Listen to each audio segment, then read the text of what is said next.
I don't really know why, but somehow my perception is that most people have a very specific set of tasks that they need to accomplish with their computers during an average workday. In my case, it's kind of the opposite.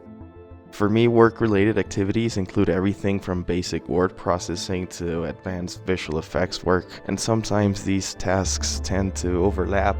Let's say I'm rendering a very intense scene from After Effects and I also need to answer an email or finish a presentation on time. Because of the volatile nature of filmmaking, especially in a freelance market, I find myself needing to use multiple systems for different tasks.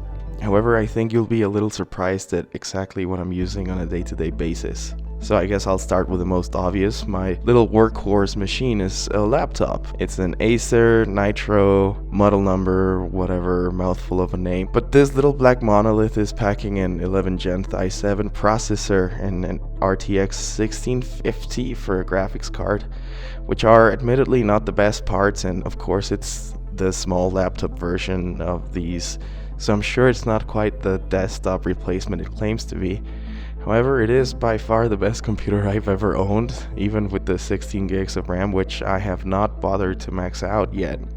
Here's a practical example of how good it really is at what I do with it. Recently I served as the DP and VFX guy for a project where we realized in the edit that we were missing a shot, and we couldn't really get back to the location easily. So here comes the computer to the rescue. I basically built the bathroom out of data like you would in 1995, and I did my best to match the textures and lighting from the real thing, and then, did my best to bring it up to the next level really in the comp. Hopefully when the audience sees the thing, they won't think twice about it. Yeah, who knows. But here's some of the software I regularly run on this machine, and a few cool VFX shots that came out of it for good measure. I think it's insane that not too long ago we still needed workstation level hardware to pull off stuff like this, and in the year of our Lord 2023 I get to run my entire operation from a mid-range laptop.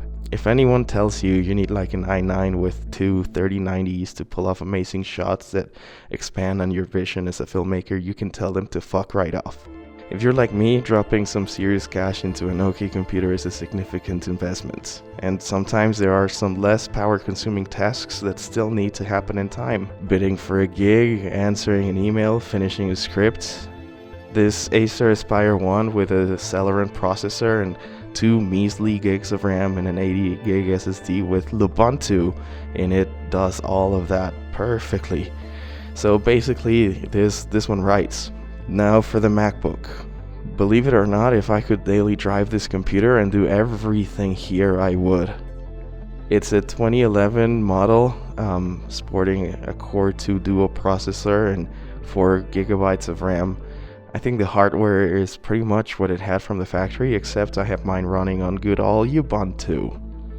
I know I could probably get it to run on the latest Mac OS with some hacks pretty well too, apparently. But who has time for that these days? And honestly, this machine is delightful under Ubuntu to surf the web on and watch videos all day, which is actually what it does.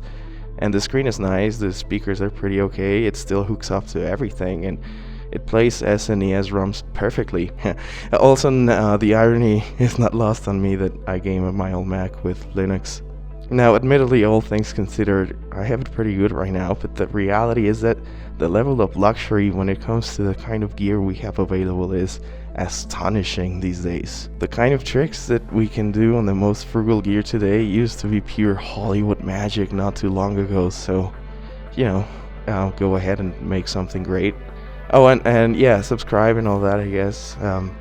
I'll see you at the movies.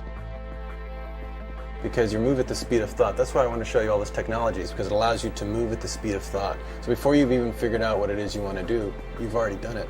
And that gets you right at that sort of creative essence and that creative spark and impulse. And that's all there is to it. Now, I don't want to say it's easy, but you're watching me as I do this. It's not difficult. These are effects that are a lot of times thought up on the spot. And if you know the basics of special effects, you can come up with these ideas as they hit you. Shoot them and move on. So that you're shooting fast, cheap, and always in total, absolute control. Oh shit! Holy shit! You okay? Yeah, I'm fine. Well, almost always.